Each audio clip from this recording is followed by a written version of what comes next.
vashishyate. Om Shanti Shanti Shanti. Shruti Smriti Purananam Alayam Karunalayam Namami Bhagavad Padam Shankaram Lokashankaram Shankaram Shankaracharyam Keshavam Badarayanam Sutra Bhashya Krutau Vande Bhagavantau Punah Punaha Ishvaro Gururabnevi Murti Bheda Vibhagine Vyomavadhyapta Dehaya Dakshinamurtaye Namaha.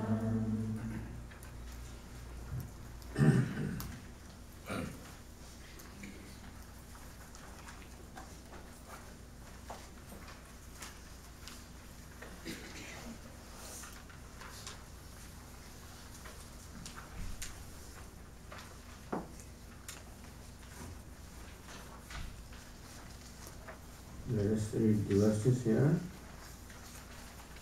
Shri Bhagavan Vacha Maya Veshya Mano Yemam Nitya Yukta Upasade Shraddhaya Parayopetaha Te me yuktatama mataha Ye tvaksharam nirdeshyam Avyaktam paryupasade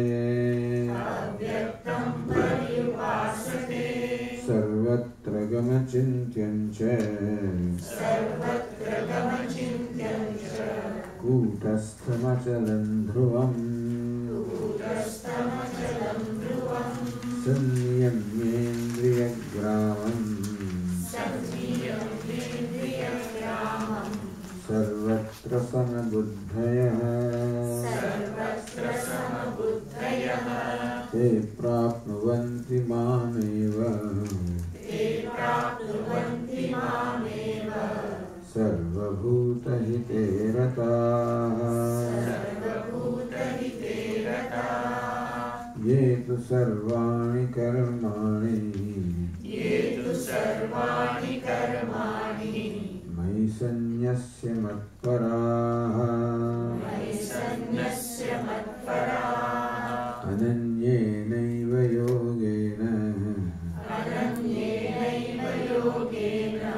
Mam dhyayanta upasade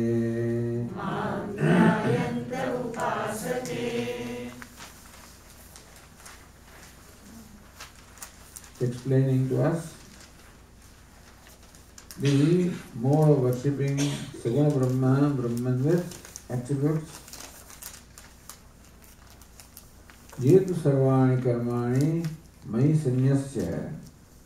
Here the meaning of the word sanyasya is dedicating, having dedicated sarvani karmani mai sanyasya, having dedicated all the actions to me.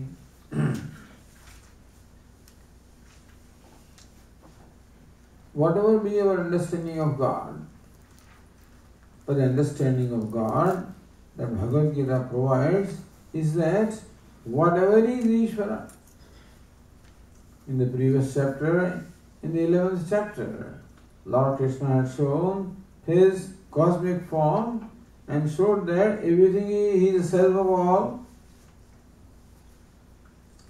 And that way, whatever is in front of me is a manifestation of Ishvara. That is the broadest concept of Ishvara, which includes everything. The concept of Ishvara that Vedanta provides is all inclusive. Nothing is excluded from Ishvara. even the evil is not excluded from Ishvara. Because Ishvara transcends both virtue as well as vice. If it is only virtuous Ishvara, then will not include what is vicious. If Ishvara is only good, he will not include what is bad. It is nice to think of Ishvara that is good, that is right. Ishvara, of course, but then his goodness is not something that is just opposed to badness. His goodness is something that even includes or accommodates badness, you follow? As Mahatma Gandhi said that, I don't hate anybody. Britishers, I have nothing against. There were others who were also carrying out the struggle, freedom struggle, armed freedom struggle, etc. To them, these British were the enemies. To Mahatma Gandhi, British also were not enemies, only injustice was the enemy. I'm fighting against injustice, not against British. It is possible therefore that if British had been ruling India in a just manner, then perhaps this freedom struggle may not have occurred from Mahatma Gandhi's side.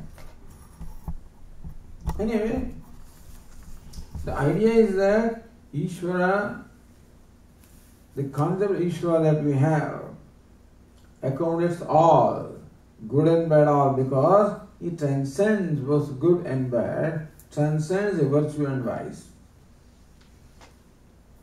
Therefore, he can be present everywhere. To give you the example of what is meant by transcending, the familiar example of Vedanta is the rope snake example.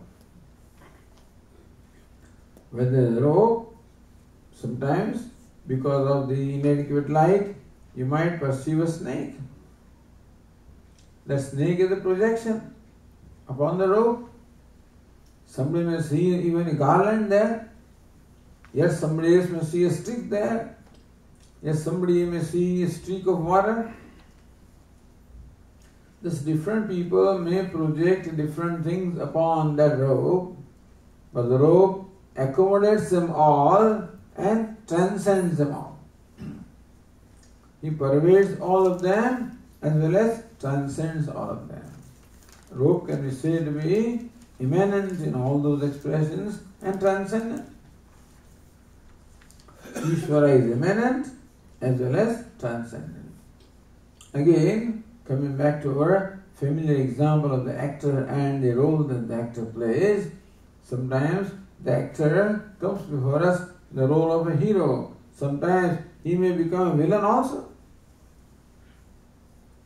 Sometimes he is king, sometimes he is beggar. He can afford to be all of this because he transcends all of them. And therefore, it is not the actor has become a king or a beggar. He appears as king, he appears as beggar, he appears as hero, he appears as villain. So Ishvara has not become evil. He appears as good and bad, good and evil, right and wrong. And all of these are nothing but all of these are appearance of Ishvara. So with this understanding of Ishvara, whatever action you perform them as dedicated to Ishvara, who is the self of all. The name is Vasudeva. So, Vasudeva, of course, is the name of Lord Krishna. One meaning of Vasudeva is the son of Vasudeva is Vasudeva. But the Vasudeva has independent meaning also. Vasuschaso Devasya.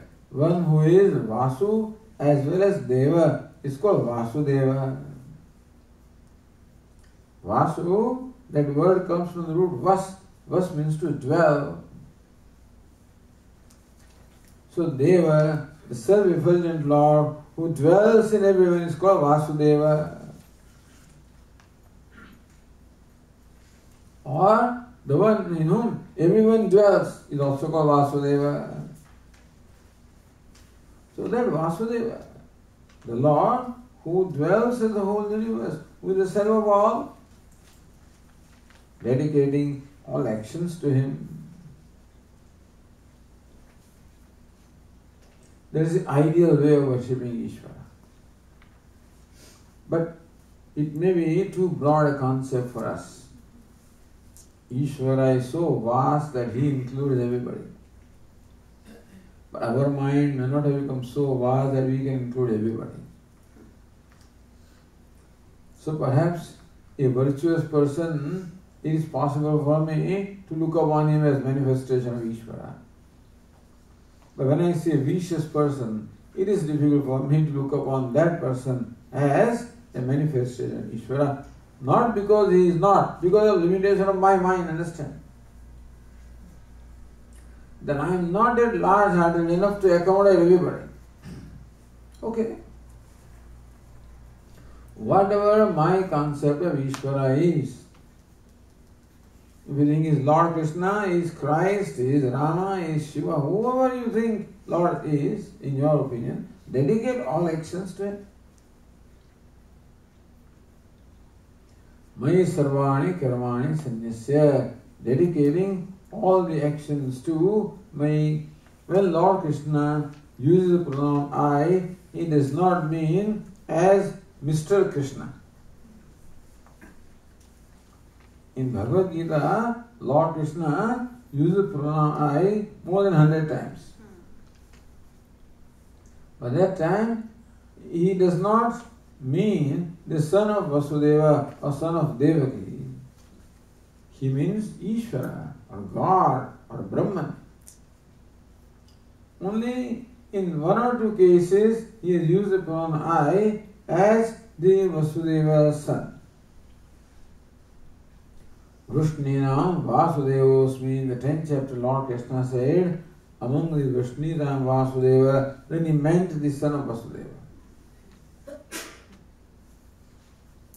Bhaktosi me sakha cheti. Hey Arjuna, you are my devotee and you are my friend. At that time he uses, the pronoun I as Krishna. But otherwise, the pronoun I is used. So when for example, the Gita says, Sarva dharman parityajya mamekam sharanam vraja. Give up all other preoccupations and totally surrender to me.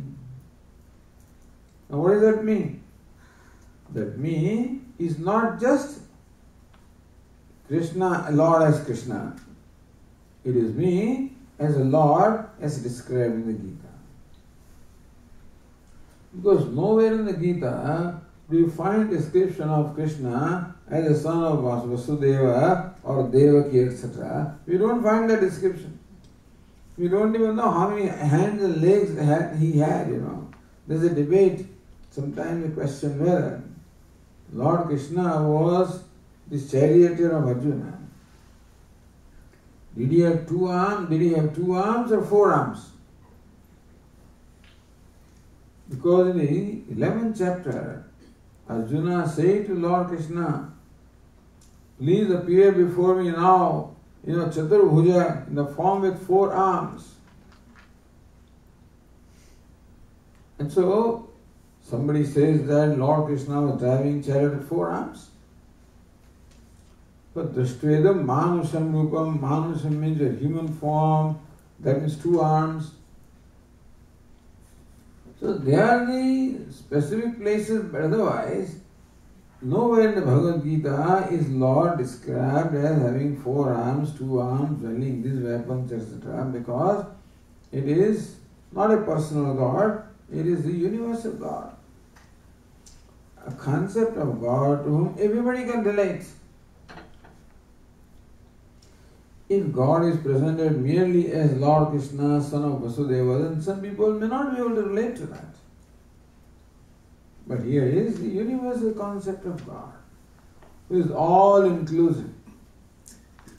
This is the concept of God, where God includes everybody, everything, He accommodates everything. Samoham sarvabhuteshu name dveshu sena priya. Lord Krishna says that everybody is equal to me. I have no partiality for anybody, I have no hatred for anybody. So Lord is present equally in Ravana as well as Rama. As a manifestation, Ravana is evil. Rama is all virtue. And that's fine. But as a very substratum, there is only Brahman, Asti, Bhati, Priyam, Satchit, Ananda. So, ye tu sarvani karmani mahi sanyasya. Those who dedicate all actions to me. We have two altars for dedicating our actions. One altar is Ishvara, other altar is our ego. So it will be useful to take a moment and reflect upon, before performing any action, we take a moment and reflect upon this aspect as to for whom am I performing this action? Who am I promoting? Through the action, whom am I promoting? Am I promoting myself or am I promoting whom? Or Ishvara? Generally speaking, we promote ourselves. Through the action that we perform, we want to shine out. We want to display or exhibit ourselves. Usually, it is the ego that is what is promoted by us, and therefore, most of our actions are dedicated to ego habitually. Therefore, we have to be aware of that habit and recognize this tendency of our mind, that we have a general tendency to promote ourselves. Am I promoting myself? Am I promoting my Guru? Am I promoting Vedanta? Am I promoting Guru Parampara? Am I promoting first Guru is Ishvara? Am I promoting Lord Krishna's teaching? What am I promoting? What is the cause to which I am dedicated? Even as a speaker, what is the cause to which I am dedicated? Am I promoting myself as Swami, we and so? To glorify that? Or to glorify the teaching of Bhagavad Gita? What is the purpose of this action? Is to share the knowledge with others? Or to try to impress others with my knowledge and expertise or scholarship or whatever? There are different motives behind actions. And we have to become aware of the motive. Most importantly is the motive. What determines the benefit that we gain from the action is the motive behind the action, the attitude behind the action. And Lord Krishna wants us to change those motives or attitudes. That you become my servant. Dedicate all actions to me means that just as a servant dedicates all actions to the master, become instrument in my hand. Let me function through you like an instrument, like a flute, which totally dedicates itself to the one who plays the flute. The flute has no agenda of its own. It is totally identical with the agenda of the artist, the player of the flute. So also what is meant by dedicating actions to Ishvara is that I have no agenda of my own. I do not seek to gain any personal glory. I do not seek to gain any personal benefit. but I am promoting the cause of totality. Or promoting cause higher than my individual self. You can be serving Vishnu Mandir. Alright? Promoting Vishnu Mandir, not me. And Vishnu Mandir promotes this, all Hindus. Hindus promote Hinduism. They promote all cultures.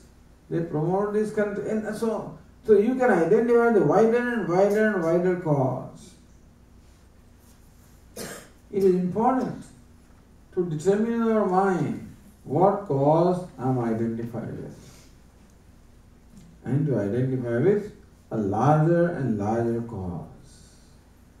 Ishvara is of course the largest cause, which is of course it's a tall order.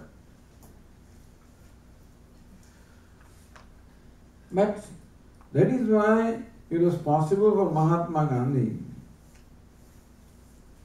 to inspire millions of people by giving them a cause. What is the cause? Cause was the freedom of the nation, freedom of the country. To such an extent that people were even ready to give their life for that cause, and many thousands of people gave their life. It is one thing that the soldiers in the army fight because they are all paid people. And if they do not fight, there will be disciplinary action. So they fight whether they want to fight or not. It's not a voluntary army, isn't it? Nobody paid, they paid themselves. They paid for themselves. Because gave them a very worthy cause. Let there be a worthy cause in our life. And as worthy as you can think of. As worthy as you can deal with, put it this way. But Mai sarvani karmani sanyasya. Dedicate all actions to some worthy cause. Ishvara is the worthiest cause, which means what? Well-being of all. In the earlier verse we are told, Sarva Bhuta Hite Rataha. How the devotees of Ishvara are Sarva Bhuta Hite Rataha. They delight or they are dedicated to the Hita, the well-being of all the creatures.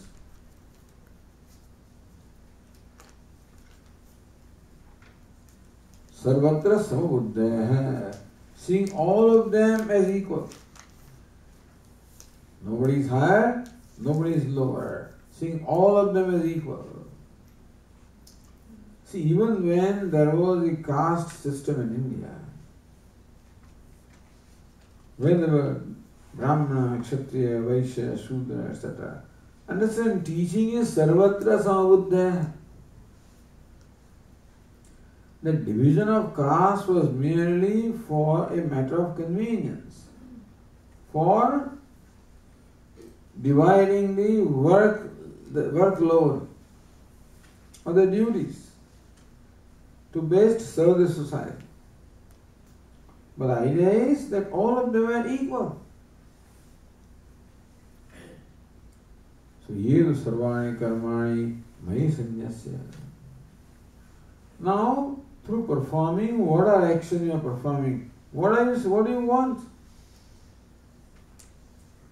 An action is always performed for a purpose. So what is the purpose of performing your action? Lord Krishna says, Mat Paraha.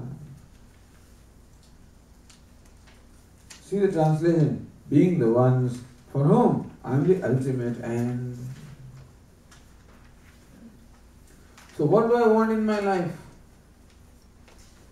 I want nothing less than Bhagavan. So that also is a very high, tall order. But mere to Giridhar Gopal dusara na koi. As Mirabai says, mere to Giridhar Gopal. All I want is Giridhar Gopal. I want Lord Krishna. दूसरा कोई, he is my husband, nobody else.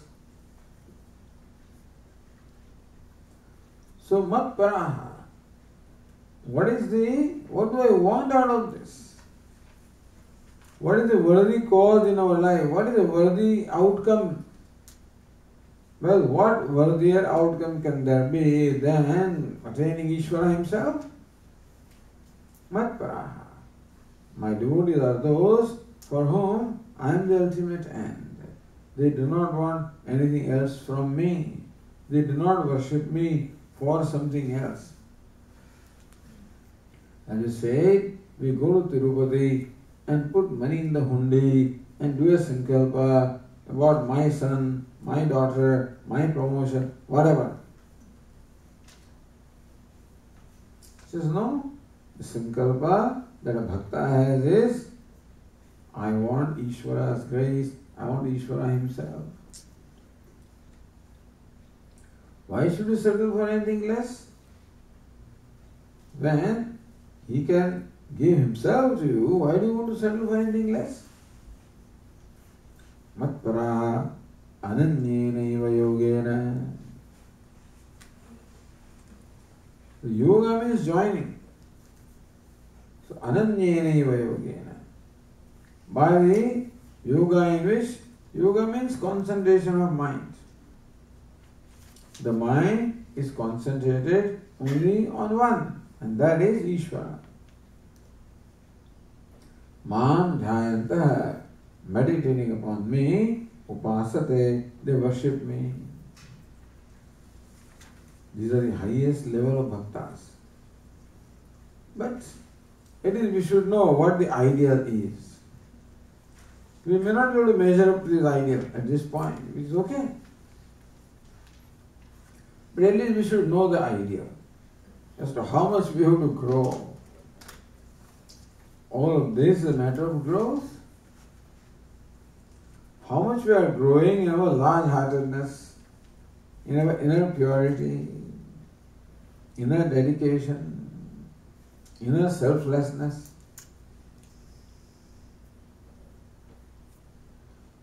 Then Lord Krishna says, what do I do? This is what the bhaktas do. Then what does the Lord do? He also does something. The next verse says, we are not included it here, but it says, Teshamaham samudharta mrityu samsara sagarat. Teshamaham samudharta. I rescue them from this ocean of samsara. How is it samsara? Mrityu samsara sagara. Mrityukta samsara. Samsara is compared to sagara. Sagara means ocean. Ocean which is shoreless is called ocean. Samsara has no shore at all. Samsara can be explained as this repeated chain of birth and death. It will go on and on forever. Or sometimes called bhavasagara. Bhava means becoming. You keep on becoming from one end to the other, and to the third end, endless. As long as we are living the life dedicated to promoting our ego, so long there is no end at all. Because this ego is like fire. And more you feed to fire, more the fire demands. So more you satisfy ego. Ego says, I want wealth, give the wealth to ego. It says, I want power, give power. I want prestige, prestige. I want fame, I want more power, more fame, more this, more that.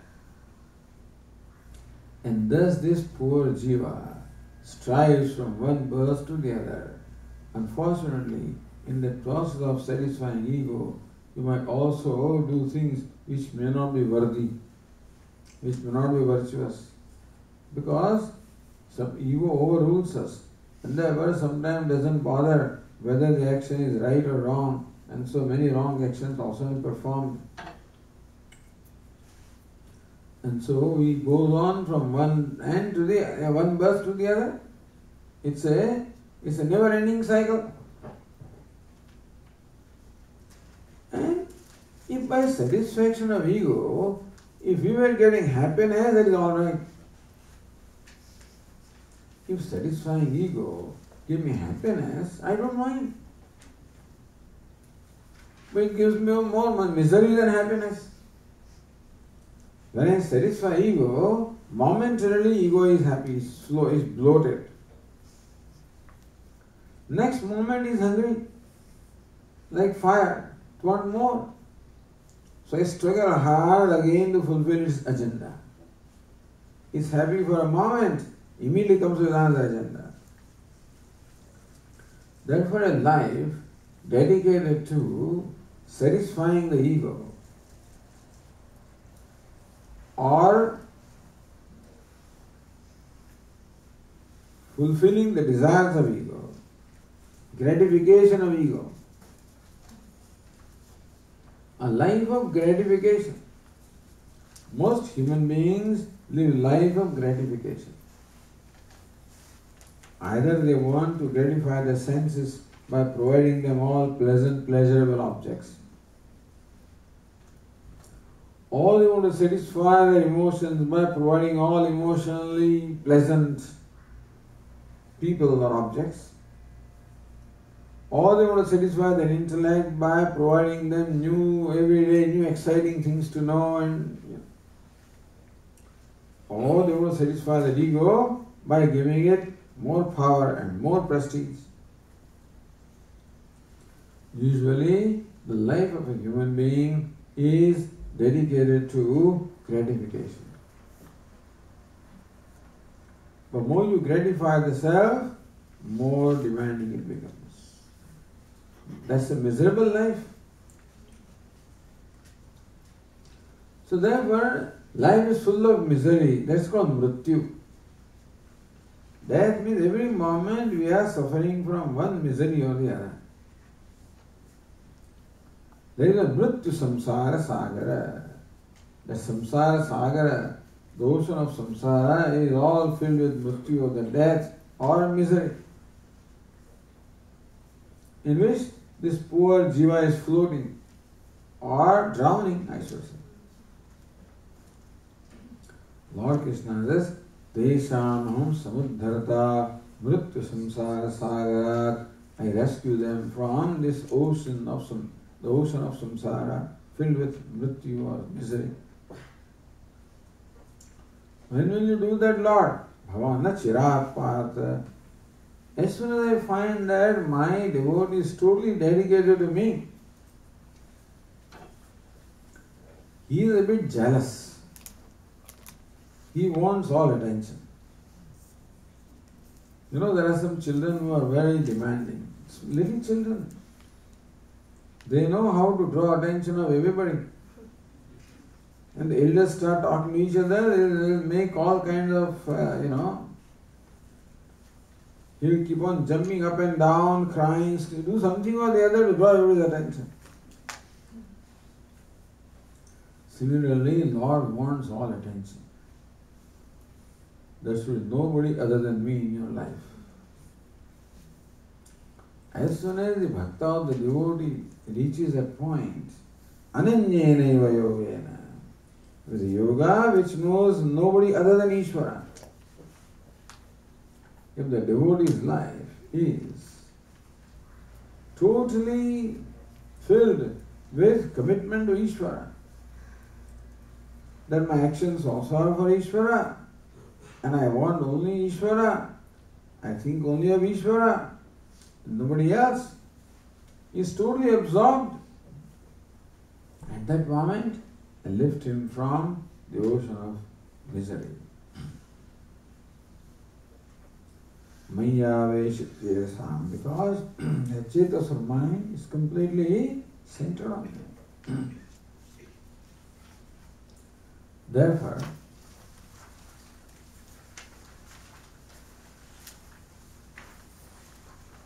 what should we do? Lord Krishna says, again that verse I have not included, we're just going to quickly.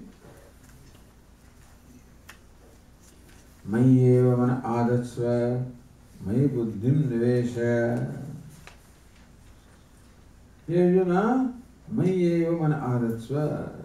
May you place your mind in me. May buddhim nivesha. May your buddhi enter into me. Meaning that dedicate your mind and intellect to me. Mind is the emotional faculty and intellect is the thinking or the knowing faculty. Sometimes the antahkaranam or the mind is looked upon as consisting of 4 faculties. Manaha, buddhi, chittam, ahankara. Sometimes, however, the 4 are reduced to 2. Manaha and buddhi. So other 2 are included in here. So basically, who am I? As the mind, so the man, they say, I am nothing but my mind. So my mind and intellect is what is myself. Intellect means what my knowledge is, what my understanding is, what my concepts are, what my decisions are, what my understanding is. And emotions. Manaha means emotions. So Lord Krishna says, Mayyeva mana adatsva, May buddhim niveshaya. You give your mind also to me, your intellect also to me. Then please tell me what remains with us. If you give him our mind, and give him our heart, and give him our head, then what remains with us? Nothing. Means give yourself totally to me. In the heart, you love me. In the head, you think of me. So you have been given an intellect with which to think, to inquire, to know. So may this intellect be totally devoted to understanding and knowing the Lord. So hey Arjuna, you know me.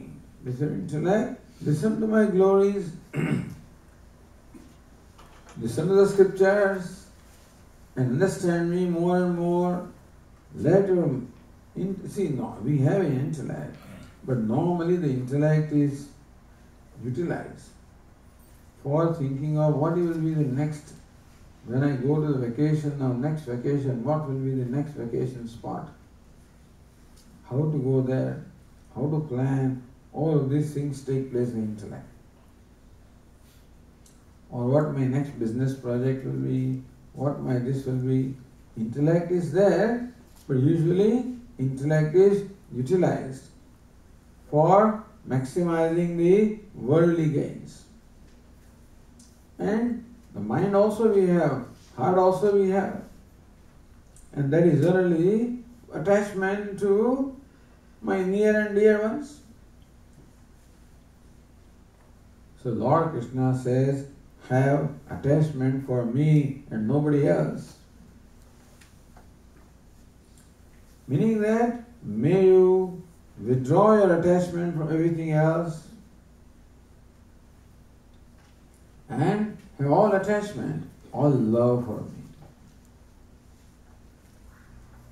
It can be done 2 ways. One way is that when you love somebody, ask, what exactly do you love? And let the love be focused on Narayana or Ishvara who is in that person. Let my love not be for the flesh and blood or for this upadhi or the costume, but let love may be for the one who is in the costume, Narayana, Ishvara, Bhagwan. So love me and want to know me.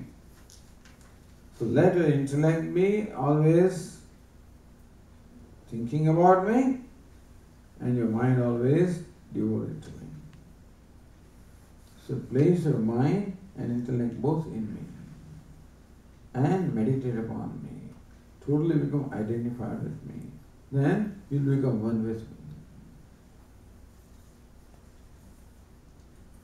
If you cannot do that, Swami, Bhagavan, that is very difficult for me to focus my attention totally on you because my mind is not that steady.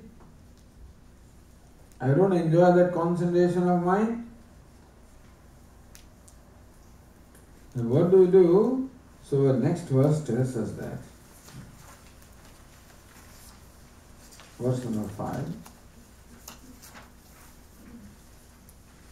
Atha chittam samadhatum na shaknoshi mayi sthiram abhyasa yogena tataha mamichhaptum dhananjaya.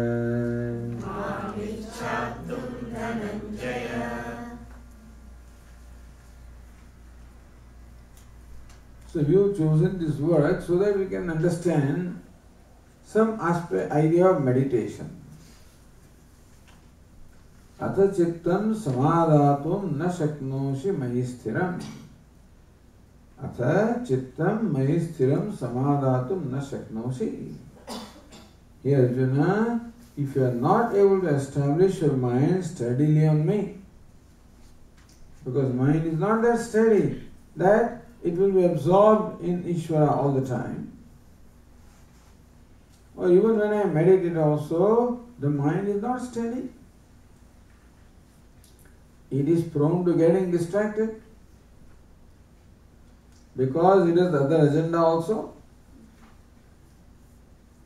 If Ishvara is the only agenda, then of course mind will be focused on that. But so far mind has many other agenda also. It has many likes and dislikes. It also still likes many things in the world. It has attachments and aversions. So Lord Krishna says, Atha chittam samadhatum na shaknoshi mayi sthiram. If you are not able to steadily establish your mind on me, that's called samadhi. There is a verse which tells us the 4 stages. Uttama sahajavastha, dvitiya dhyana dharana, tritiya pratima puja, homayatra chaturthika. Uttama sahajavastha. Sahajavastha. When your mind effortlessly is focused upon your object of meditation, which is called samadhi. Effortlessly the mind is established in the object of meditation. This is called sahajavastha. That's the best. That's the goal. If that is not there, dvitiya dhyana dharana. Then dhyana means meditation. Dharana means concentration. If samadhi means steadiness of the mind is not possible, then meditation. Try to make your mind steady on the object of meditation. Even that meditation also is difficult. Tritiya pratima puja. Then the third is the pratima puja, worshipping an idol, worshipping a murti, worshipping Lord in murti. We don't worship murti or idol. We worship Ishvara, but through the agency, through the symbol of or alambana of a murti. Tritiya pratima puja. Even that also requires certain amount of steadiness. You have to sit down for a period of time. And you have to engage your mind in activities centered upon that Lord, Ishvara, in that murti. Even that also is difficult for you. Homa Yatra Chaturthika. Then fourth is Homa and Yatra. Homa means performing these rituals, Yatra means the pilgrimage, etc. So it depends upon the steadiness of the mind.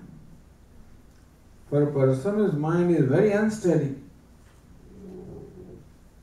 quite restless, engage that mind in activity. So let the restlessness of the mind be channelized through activities such as Homa, such as Yatra, such as pilgrimage, such as the rituals, etc. With that practice, when your mind becomes somewhat steady, then now engage in puja, which is in one place. Pratima puja, worshipping Lord through a pratima, through a symbol. That all depends upon the culture. So the Hindus are all used to worshipping Lord through form. But you may come from a culture where you are not used to worshipping a form, doesn't matter. Whatever be your form of worship. Second stage is worship. Third stage is meditation. And that culminates into samadhi or total steadiness of the mind. So here also Lord gives those alternatives. If you cannot do this, then do that. Most of you must be familiar with the Satyanarayana Puja. That they give Anukalpa. They say that for Bhagwan, you should make prasad, halwa, from wheat flour.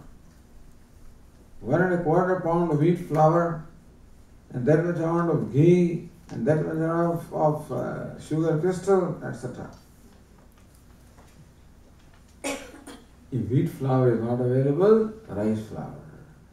If 1 1/4 pound is not available, 1/4 pound. If sugar is not available, jaggery, So, but do something. It's called Anukalpa. If you can't do this, do this. If you cannot do even that much, do that much. A little less and less. So in this 12th chapter also, Lord Krishna gives us 4 steps. The highest step is when the mind is effortlessly absorbed in Lord. But when that is not possible, atha chittam samadhatum na shaknosi mayi sthiram. Arjuna, if you are not able to focus your mind, establish your mind steadily on me, then through the yoga of abhyasa. Abhyasa means what? Repeating is the same action is called abhyasa. Although in our vernacular languages, we use the word abhyasa for study. But here, abhyasa means repeating that action, so doing the action again and again. For example, you are repeating in your mind a mantra says Om Namah Shivaya, let us say. Om Namah Shivaya, Om Namah Shivaya, Om Namah Shivaya. Repeating again and again is called abhyasa. Because the mind still is not that steady and it does get distracted. Doesn't matter. You are meditating upon this form of Lord, or meditating upon the name, meditating upon whatever it is that absorbs your mind. The object of meditation must be something that inspires you, something that interests you, something about which you like to think. So God is everywhere, but we cannot see God everywhere. Sometimes they ask, sometimes in home this kind of question is asked. Why do you need to go to temple? Isn't God everywhere? that is just an excuse for not going to temple, that's all. Because even though God is everywhere, I cannot see Him everywhere. As Ramakrishna Paramahamsa used to say, ghee means clarified butter. It pervades the milk all right, it's there in the milk. But you can't get it. You have to curdle the milk, make buttermilk out of that, and churn that buttermilk. Then the butter comes out. See, God is everywhere all right, but you have to churn.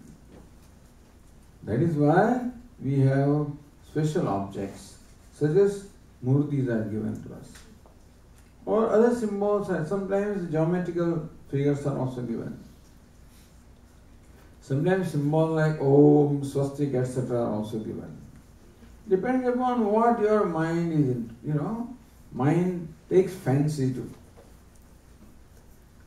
Therefore, a wide or vast choice is given in Hinduism.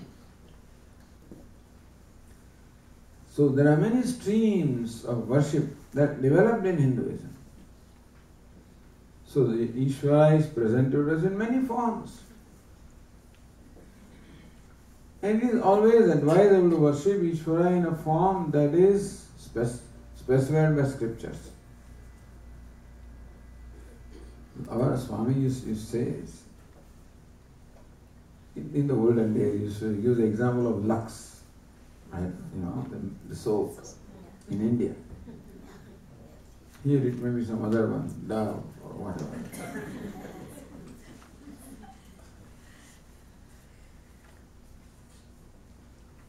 So, those people manufacturing Dove must have spent millions of dollars in creating in your mind this equation, soap means Dove. So when you go to the store, ask for Dove, you don't ask for soap, you ask for Dove. And that has taken a long time to happen. Similarly, we are told Ganesha. Ganesha means Lord. Sri Krishna means Lord. Sri Rama means Lord. Shiva means Lord. So over thousands of years, these forms have come down to us. And right now in your mind there is a fixation. When you think God, automatically you think of Ishtadevata. Somebody Ishtadeva is Krishna, Rama, Shiva, Ganesha, Hanuman, Devi, and others. Subramanya. Swami ji माफ करना, मैं एक आपको मेरे मन में आ रही है बात. ये पूरा हो जाएगा बाद आप पूछना, हाँ?